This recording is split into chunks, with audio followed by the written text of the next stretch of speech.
एक बार की बात है, एक औरत अपने घर से निकली। उसने घर के सामने सफेद लंबी दाढ़ी में 3 साधु महात्माओं को बैठे देखा। वह उन्हें पहचान नहीं पाई। उसने कहा, मैं आप लोगों को नहीं पहचानती, बताइए क्या काम है? हमें भोजन करना है। साधुओं ने बोला, ठीक है, कृपया मेरे घर में पधारिए और भोजन ग्रहण कीजिए। क्या तुम्हारा पति घर में है? एक साधु ने प्रश्न किया। नहीं, वो कुछ देर के लिए बाहर गए हैं, औरत ने उत्तर दिया। तब हम अंदर नहीं आ सकते, तीनों एक साथ बोले। थोड़ी देर में पति घर वापस आ गया। उसे साधुओं के बारे में पता चला तो उसने तुरंत अपनी पत्नी से उन्हें पुनः आमंत्रित करने के लिए कहा।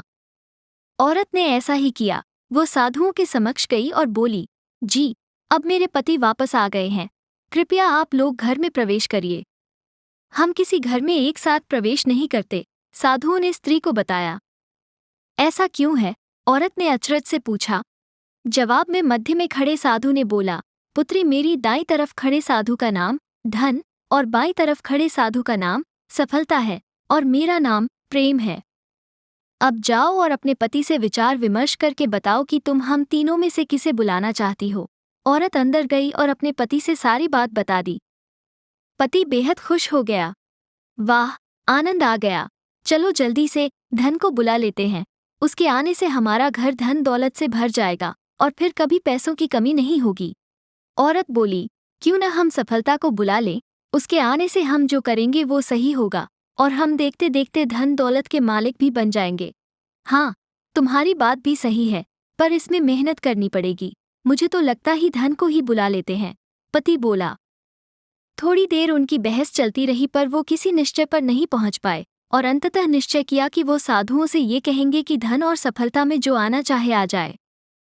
औरत झट से बाहर गई और उसने यह आग्रह साधुओं के सामने दोहरा दिया।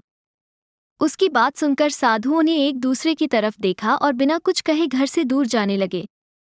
अरे, आप लोग इस तरह वापस क्यों जा रहे हैं? औरत ने उन्हें रोकते हुए पूछा।